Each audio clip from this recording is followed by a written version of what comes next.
Hello, everybody. My name is Ray. Welcome to the Evangelical Dark Web. Today, we're going to be talking about Chris Rosebrough of Pirate Christian Radio and the Fight for the Faith YouTube channel. If you're familiar with that, Chris Rosebrough is someone I've looked up to in the past. I've, used a lot of his work in the past, and I'll get a little bit more into that later when I talk about the article. But I'm going to be talking about how he's kind of debasing himself and he's kind of flipping over to the dark side, if you get the Star Wars analogy, because that's what I see. He's attacking a brother in the faith, and he's defending inept leadership and liberal drift in the LCMS, and I have an issue with that.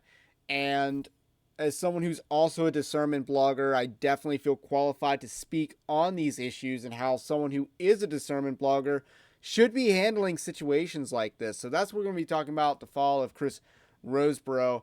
But first, I want to let you know, Evangelical Dark Web is a Christian news gathering and commentary platform. You can support us over at evangelicaldarkweb.org/join.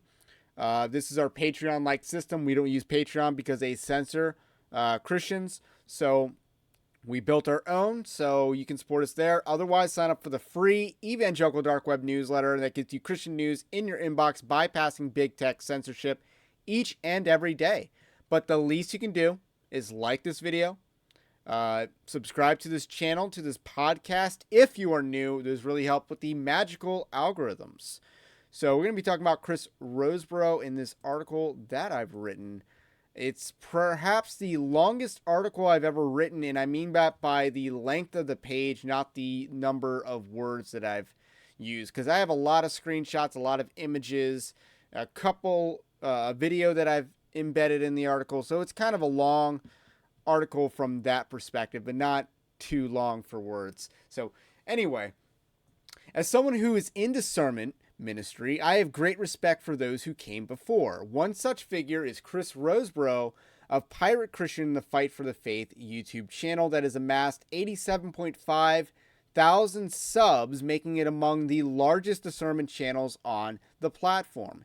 Indeed, Evangelical Dark Web has utilized Chris Rosebrough's work in our research on numerous occasions, such as research on Stephen Furtick, Craig Rochelle, and Francis Chan. It's worth noting, when I use the term narcigesis, I got that from Chris Rosebrough. I don't know if he came up with that, but I got it from him. However, the propensity for Chris Rosebrough to go after low-hanging fruits is where Evangelical Dark Web distinguishes itself from Pirate Christian Radio.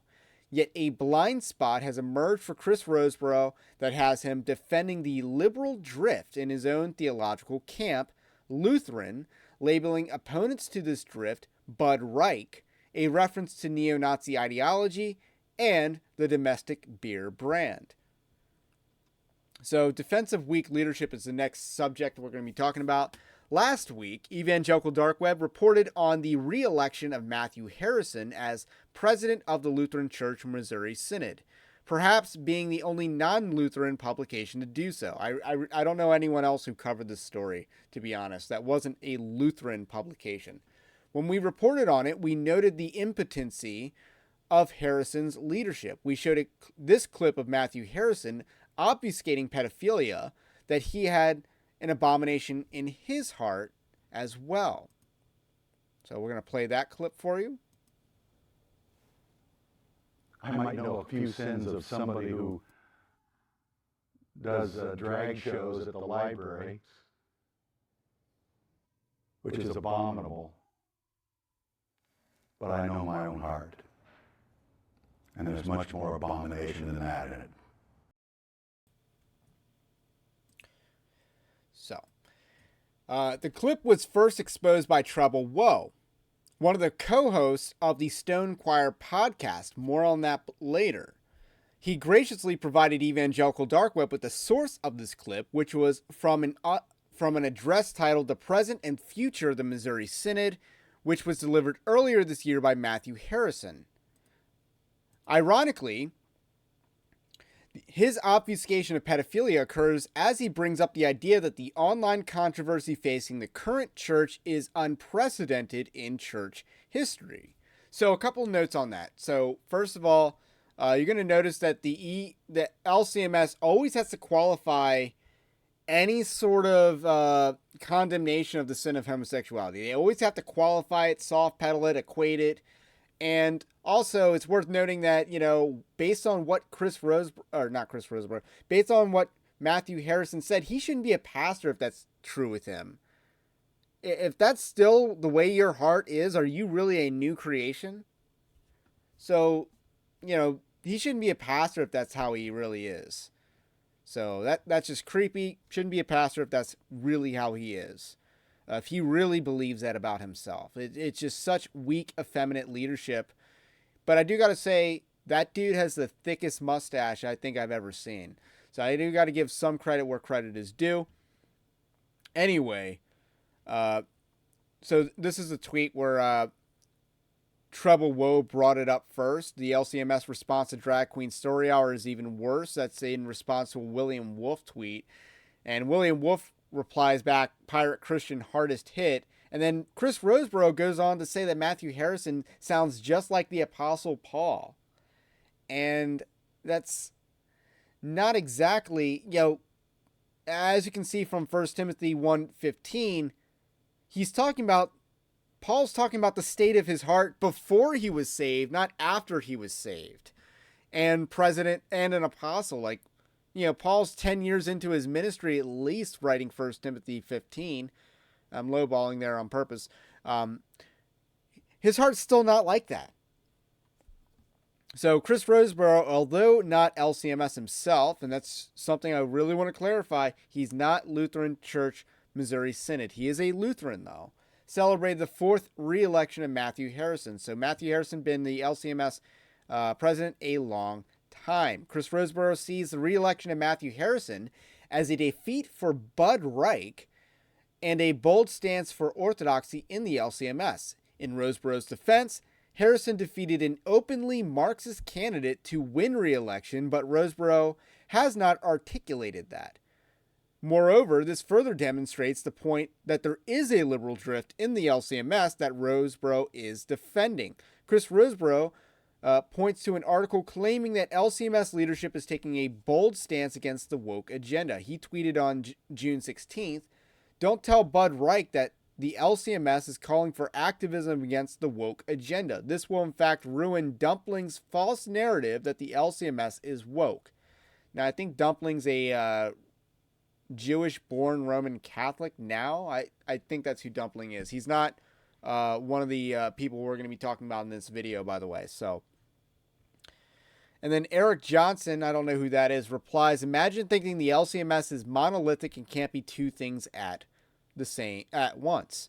And Chris Rosebrough replies to that, "If the top leadership of the LCMS is woke, as Bud Reich stupidly claims, then they would not tolerate official publications of the LCMS to be used to call for activism against the woke agenda." Well, we'll see what types of things that the LCMS does tolerate in a second here. So the article that Rosebrough cites is a stand against the woke agenda and Marxism, published in June 2023, which is hardly early in the fight against the social justice gospel, but is the most bold article on the LCMS magazine.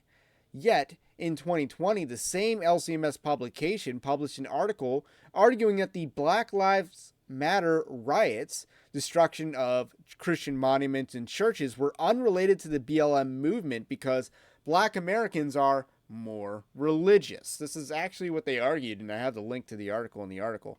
So, indeed, overt wokeness is not as popular right now as the other prongs of the social justice gospel, that being feminism and homosexuality, which take a center stage. Meanwhile, the liberals in their own denomination amass over 30% of the Lutheran electorate without resistance. Additionally, the LCMS is tolerating gay imagery from their Florida associations and their partner ministry, Lutheran Counseling Services, which is also a partner of the Evangelical Lutheran Church of America, the liberal Lutheran denomination. Now, I'm not sure how to, just as a side note, I'm not sure how to describe the partnership because they use different words for each denomination. Like how they describe their affiliation with the LCMS is different than how they describe it with the ELCA. Just to put a side note on that. But back to that 30% number that I bring up, that's just in reference to the guy who lost to Matthew Harrison. That guy was an open Marxist. So he got 30%. There was other candidates in the race. They didn't do a background check on every other candidate that received under 5%. So just so we're clear. So this is LCMS Florida Georgia District basically tweeting out gay, or this isn't Twitter, this is Facebook, I think, gay imagery in remembrance of the Pulse nightclub shooting. So they're celebrating homosexuality tacitly here. And then we also have Treble Woe pointing out that the LCS is the same Lutheran Counseling Services, which itself is literally the LCMS Florida Georgia District Hide Your Children.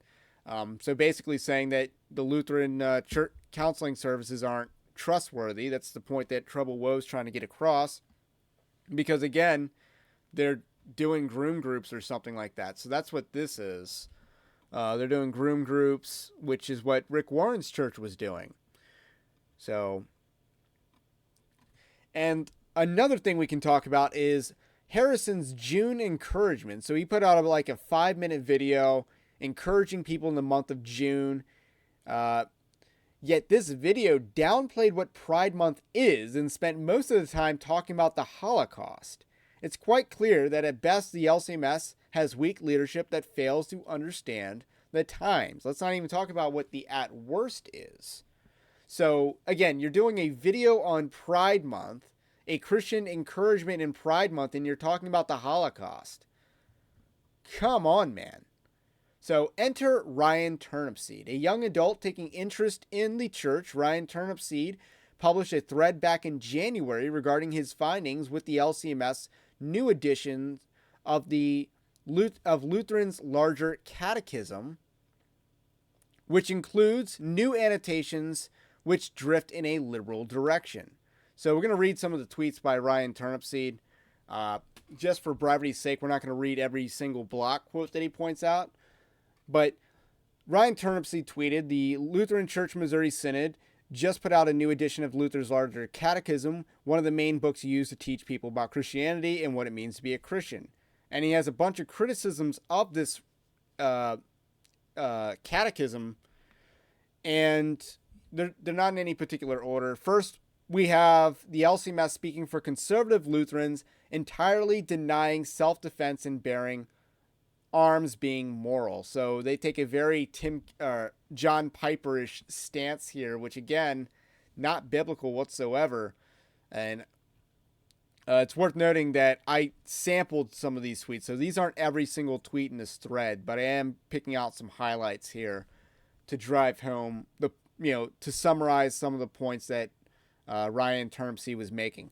Next, we have an equivocation of homosexuality, pornography, sodomy, pedophilia, whorishness, and transgenderism with heterosexual fornication outside of sex. That is, the LCMS can't say sodomy is evil without softening it with, but so is straight sex before marriage, which is very true in pretty much everything I've seen out of Matthew Harrison. Here we have the new catechism affirming the reality behind transgenderism, saying that it is in fact real and can be described by those pushing it. As described by those pushing it. This is a complete denial of God's creation, but that shouldn't be surprising. Also listen to the new catechism is, this one I actually will highlight. Some Christians sense themselves as the gender or sex opposite of their physical sex. Other Christians are sexually attracted to individuals of the same sex. So, very problematic issue there. He's not framing this as a sin issue, or they aren't framing it as a sin issue. They are framing this as a biological issue and a mental issue, which, yeah, some of these are, but the idea that you're identifying Christians with their sin, it's very much creating a category of homosexual Christian, which we will see later on. That's right. The conservative, this is Turnipseed's thread, continues. The conservative confessional Lutherans are saying that Genesis is entirely separate from any scientific theories. The LCMS once held up Genesis as literal, but is now trying to bring up science into Genesis, which I guess was just a metaphor. So basically, the idea of basically what Turnipseed's saying here is that, and I believe he does say this somewhere else, is that no one brings up, Genesis isn't a science textbook unless to say that Genesis can't be trusted with the creation narrative. That's just not how that argument is brought up. Because most people understand what Genesis is and isn't. They don't assume that Genesis is, describing how God set forth Newton's laws of physics and, the laws of thermodynamics. They understand that that's not what Genesis is. But when people say that Genesis isn't about, scientific theories and all that other stuff, they're talking about it not being, they're talking about Genesis being metaphor. That's ultimately the conclusion that they're trying to draw. Furthermore, along the path of denying God's creation, we have here another complete affirmation of the framework pushed by trans activists. Furthermore, it is sinful. If this is sinful, it is a new special category of sin that apparently has nothing to do with what has been done or undone. So one of the criticisms that he makes is that the LCMS treats a lot of sin as a burden as opposed to a sin.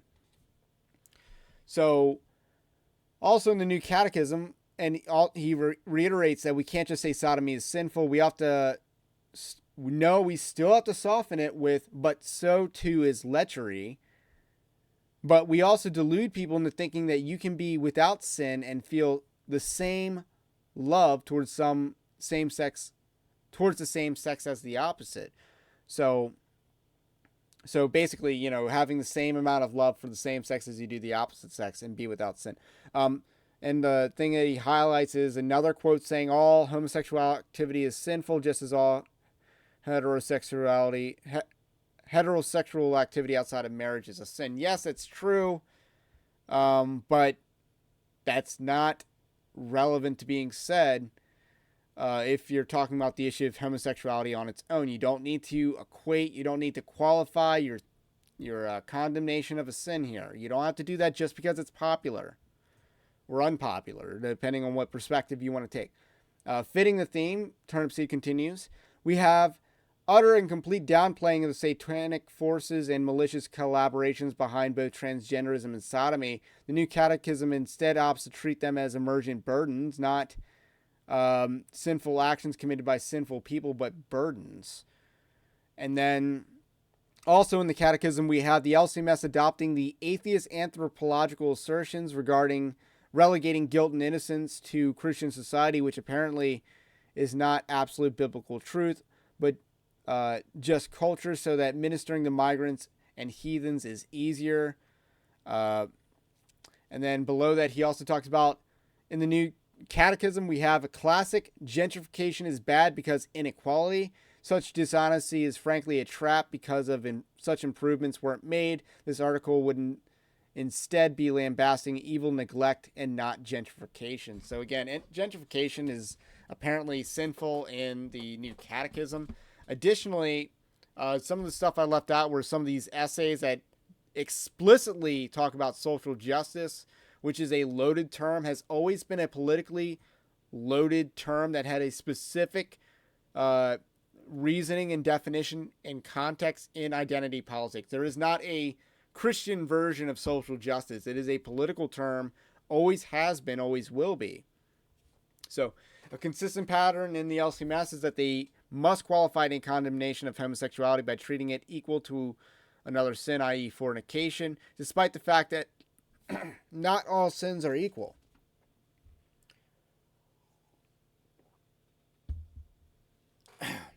The New Catechism affirms tenets of Side B theology like homosexual identity by using the term homosexual Christian. So I'll read this excerpt right here. However, though some of us are burdened with homosexual lust, pornographic addiction, transgenderism, pedophilia, and polyamory, more often they are the speck in our neighbor's eyes rather than the log in our own. for decades, if we didn't wink at fornication, we certainly turned our eyes from it as long as the acts performed outside of marriage were heterosexual ones. That is in the Catechism. Really. The biggest spark in this thread appears to be the misuse of Matthew 7, verses 3 through 5, to call pedophilia a speck in your neighbor's eyes. Ryan Turnipseed wanted to bring attention to this and encourage polite feedback to Matthew Harrison to stop the liberal drift in the denomination. Harrison paused before affirming the woke catechism annotations. Ryan Turnipseed would find agreement on this issue, keyword here, this issue, with Corey Mahler and Treble Woe, who would amplify his message along with the Christian nationalist crowd, most of whom outside of the LCMS. So what was the response to Turnipseed's actions? A church disciplinary process. Part of the reason for the discipline was the association Turnipseed had with Corey Mahler and Treble Woe. Corey Mahler was a Lutheran priest who was thrown out of the LCMS over his views on race and modern Judaism. Mahler detests interracial marriage as ending a bloodline of an ancestor, but ultimately concludes it is not a sin per se. His stance on opposing interracial marriage, support for segregation, and a belief in the curse of Ham has garnered him a reputation of being a neo-Nazi. These views made Mahler a low-hanging fruit for the LCMS establishment and much of punch-right evangelicalism to go after and virtue signal about how they aren't racist, as religious establishments are wont to do, even though prudence would have not elevated someone with such a small platform. Like, seriously. Corey Mahler used to have only 2,000 followers on Twitter, and I'll mention his follower count now.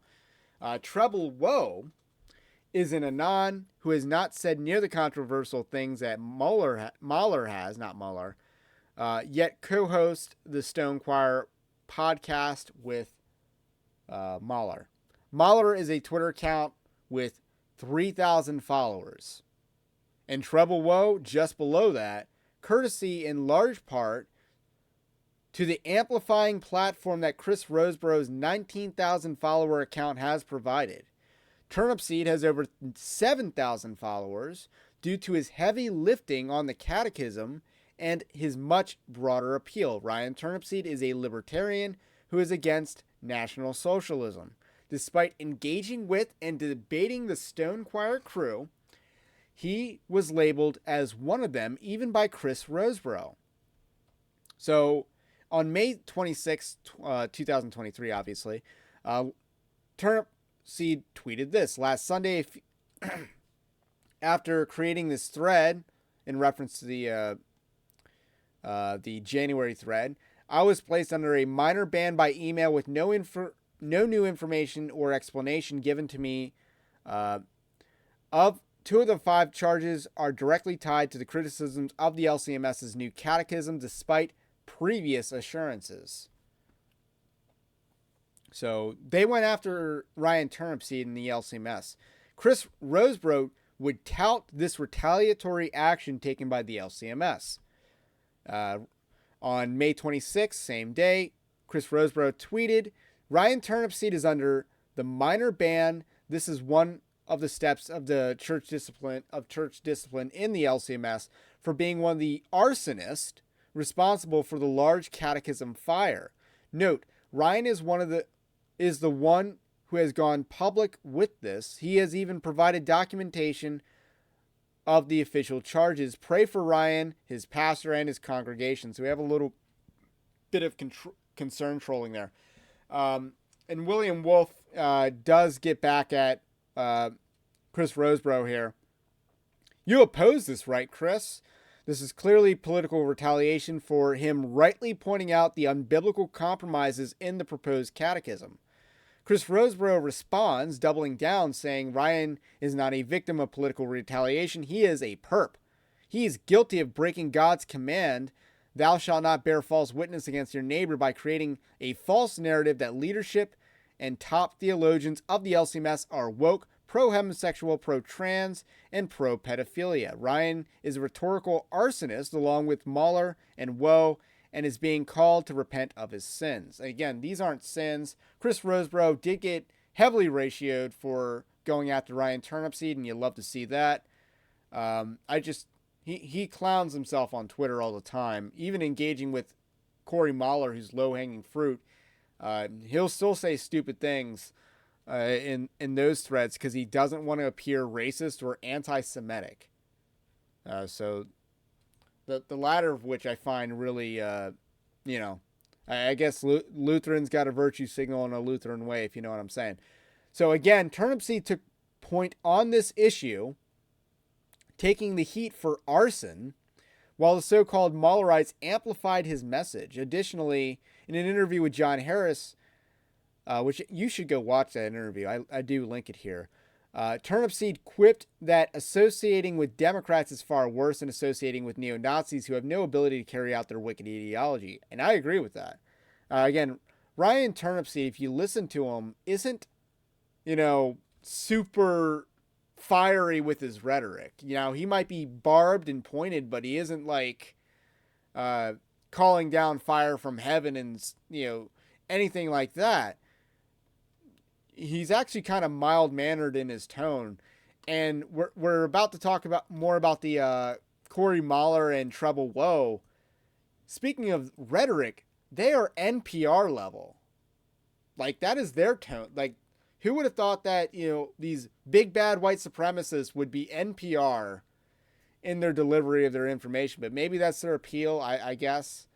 I did do research on a lot of the parties involved here. So next we're going to talk about Piracy Against Christian Nationalism, which is a nod to Pirate Christian Radio of Chris Rosebrough. In a strategically unwise move, Chris Rosebrough would shine a microscope on the obscure Stone Choir podcast, making it representative of Christian nationalism, often calling it white Christian nationalism. And it's worth mentioning he doesn't always add the white in front of it to distinguish it as a separate ideology. Corey Mahler is by no means recognized as a thought leader of Christian nationalism, yet Chris Rosebrough has propped up some Anons who have started a blog to go after Mahler, Woe, and Turnipseed with the stated purpose of contending for the Christian faith against the threats of Marxism, fascism, and so-called Christian nationalism. So again, they also don't distinguish between Mahler's ideology and Christian nationalism as it is properly and popularly understood. Chris Rosebrough rejects the idea that a nation is tied to a race of people, even though that is biblically what a nation is. Any casual reading of Genesis should come to this conclusion, that nations in the Bible are named after their patriarchs, like Israel and Egypt. Yet because Mahler also believes that the curse of Ham applies to black people, getting rid of slavery was a mistake, and interracial marriage is an affront to the fifth commandment, therefore his view on what a nation is incorrect. This is a logical fallacy that Chris Rosebrough often commits in his weighing in on the Stone Choir podcast and their beliefs. Using the early Christian fathers to argue against the idea that multiculturalism points to Babel, as Rosebrough does in his podcast on Christian nationalism, is also fallacious, as the modern terminology was not existent back then. Yet many Christians believe that the United Nations is a force for evil and that an Antichrist will recreate Babel with a one-world government. These views might not be correct, but they aren't out of bounds for a believer. So let's just add some more context to this.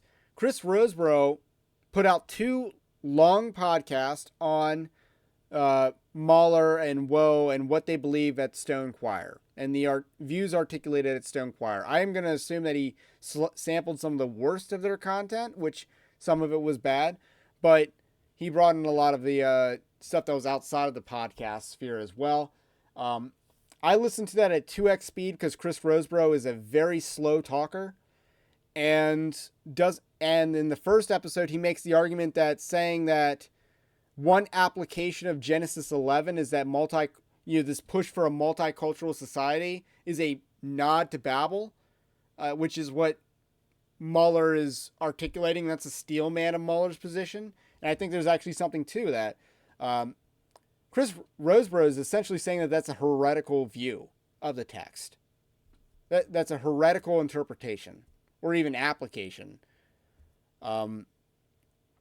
Again, Chris Rosebrough does use a straw man in that text. In the second episode, he talks a lot about the curse of Ham fallacy, which again, yeah, anyone who reads the book of Genesis knows that the curse of Ham is really a curse on Canaan. And yeah, Chris Rosebrough does a decent job at refuting that. But again, he doesn't actually come out with the full content that he does come out with. He promised a lot of episodes on that. He has not delivered on that. But I understand that you have a bunch of projects going on. I guess responding to Sarah Jakes Roberts is very pressing, as is responding to 3,000 follower Twitter accounts. So, with that said, part of what separates Christian nationalists from post-World War II ideology is that they recognize that a nation is a people and a place, not an idea. Chris Rosebrough attacks these ideas by using Corey Mahler as a punching bag. Initially, I excused Rosebrough's obsession with Mahler as intra-Lutheran battle. So that's what I thought it was. Yet Rosebrough is not LCMS. He is a discernment blogger weighing in on the LCMS. As someone who is also in discernment, I find it hypocritical for a discernment blogger to dismiss with prejudice someone who brings up concerns over errant teaching in the church. That person was literally every discernment blogger at one point in time. But not only to dismiss these valid concerns of a liberal drift, for which ample evidence can be provided, but to defend inept leadership turning a blind eye to these concerns is a step